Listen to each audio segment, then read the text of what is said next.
Good morning, good morning. Good morning. Special case trying to kill me again. He said he's trying to go barbers and his head already shine, bald shine. We're going to shave off your skin. But no, I've got to make it look really clean. Seriously, really, really clean. Listen, first of all, I want to say thanks for the other... Are we we're good? Yeah. Yeah, we're good. Thanks for the other night, bro. No worries. It was great. It was a pleasure. Crazy night. It was crazy. Crazy. Did you enjoy yourself? I enjoyed myself. Enjoyed a little drink too. Yeah. You know, and I was recovering from a cold then, and you know, alcohol and colds don't really. Well, no, rum's really good for colds because it warms up the body. Yeah. And it warms up the throat. That's me lying and just trying to say that alcohol's good, but then it's not. You know the craziest thing, right? Christmas when you came on. People were doubting that you was coming Christmas. I don't know why they doubting that you. I don't know. They just think like, yeah. Why do they think you're not gonna come? I think a lot of people see me as you know this well-mannered boy who just goes to church and goes home and reads books and has glasses and nerdy, and I don't know why, but I like to party too. You know, when soca comes on Carnival and I shake a little leg or two, you know, that's me. I see you the other night. It was all good. But as again, I want to say thanks for coming down. Big up Trenton as well. Yes. Always a pleasure. Always a pleasure. And so Sharon as well. Yeah. Big up Sharon as well. Can't forget Sharon. So we're going to wrap this up quick this morning because I know you got a busy schedule this morning. Yeah. As always, you know what I mean? TV apperances. Of course. But no, I want to thank you so much for supporting the album as well. No, it's not a problem, bro. It's now out of as of Monday the 23rd, and you know, a lot of blood, sweat, tears, and emotion went into this album, and it was very, very therapeutic to write the album as well. You got into to unload yourself emotionally into these things, and it was great to be able to work with phenomenal songwriters, Grammy-nominated producers, talented people, and to share their gifts and my gifts to create an album which is now out, and to see it on the shelves in HMV, to see people buying it, to hear people really connecting with songs and melodies and lyrics that you wrote. And remember when it was just a mere idea on a piece of paper, you scrunch it up and say, nah, that's rubbish, and you write again and it doesn't really make sense, and then eventually a song's there, and now people are connecting with it. It's absolutely out of this world. I was going to say, does it seem like surreal? Like, you know, so surreal. It was like a year and a half ago, however long it was, you know, you're going through the competition. Yeah. And then you're going into a store and seeing your album. It's crazy. Nuts. I was in a cab. Of all the cabs in London, I was in a cab and my song started to play on the radio.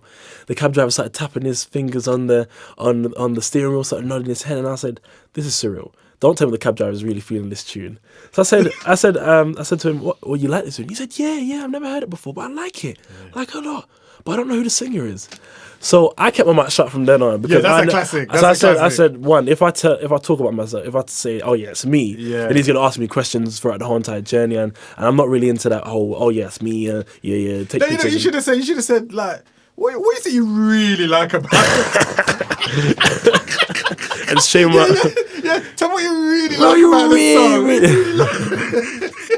song. No, I just kept it as, I appreciate it, thank you. But it's great to have people who connect with lyrics and songs that you've written. It's like, I've never had children, but you were there on conception and being able to see the song grow and put it out into the world for people to appreciate it. And, you know, there's always going to be bad and negative press around anything that you do, and people are always going to comment. But the best thing to do is not to focus on that, to focus on the positivity, to focus on the fact that you're doing it for the love of music, and the fact that you're getting to share that gift.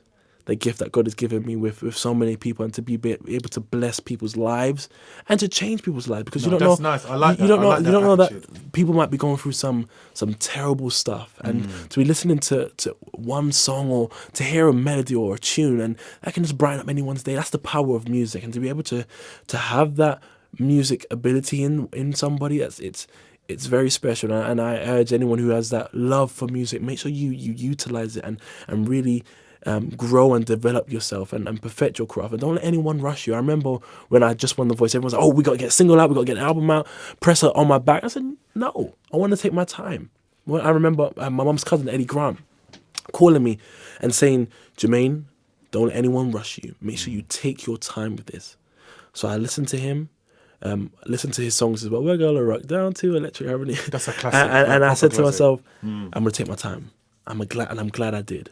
You know, to be able to then put it out and say, I'm ready and I'm happy and I'm pleased. Instead of rushing it out and say, oh, I should have changed this. I wish I'd done that. Just say, you know what, it's there and I'm happy. One of three things. First one. What was the most challenging track for you to write on the album?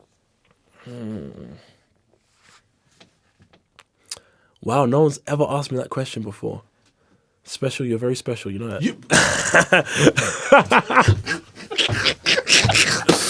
No one's ever asked me that question. Out of all the interviews, no one. The most challenging song to write. I love that. I don't That's know. when I've done my job. You know, That's when you got done me my job. speechless because I'm I've a got you person. You got me speechless. I'm thinking, proper thinking, because no one's ever asked me. I know we have answered that, bam, bam, bam. Bam, bam, bam. But I'm and Jermaine, you're a man of many words. I got know. you. You got me. I feel blessed because you come to the show last time. You take away my gal living at the studio. You start palancing. Come on and party. Palancing up and party. I'm trying to think. Woo! I got him. You know what? Go on. You know what? I would probably say the first initial songs. So You Changed the Game, Ready for Love. Those were the first initial songs that I wrote. And you know, that first initial stage of the writing process was very difficult for me and very challenging because I was trying to figure out who I was as an artist and what road I wanted and what direction I wanted to go down for this first album. You Ready for Love was something that was outside of my comfort zone. I was surrounded by super talented songwriters and producers, and I was just coming into this environment as well. And I was like, oh, I've got my lines here and there and doing this, but they were like, yeah, this, that. So what was challenging is to be able to up your game to be on the same level as them. Right. That in order to develop and grow so quickly. Because it's just like being on The Voice. 18 years old, being in that environment, it's very fast-paced, very professional, and very very efficient. And you need to be on your game 100%. And some of these studio sessions, you have to be on your game 100% because you're going to look like an idiot if you're not. So it was very challenging to go from, just a 19-year-old writing rhymes in a notebook type of Jermaine to writing songs with Grammy-nominated producers and award-winning songwriters.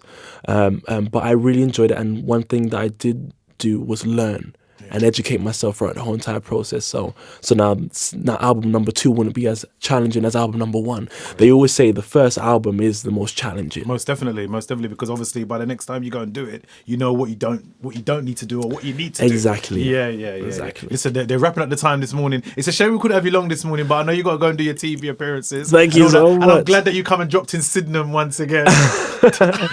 This place. I was about to swear. No, I always say when Sydenham's far from civilization, so I say it's behind God's back because so far it's behind God's back. But thank you so much for having me, Special. Nice, it's a pleasure. Listen, we've got you all the way. You know that already. Thank you so much. And I also want to urge everyone just to go out and support and buy the album. You can find out more about me and my performances. I'm confirmed on Wireless, and I'm starting a tour later on in the year. You can find out more about that on my website, JermainJackman.com, or on my Twitter, Facebook, and Instagram at Jermain Jackman. And could you introduce your single this morning, please? Oh, that's on heavy rotation. Thank you so much. In your cabs. Come on, I know you're listening in your cabs this morning, taxi drivers. All right, I will introduce it. Hi, I'm Jermain Jackman, and I'm with Special K, and this is my single, How Will I Know?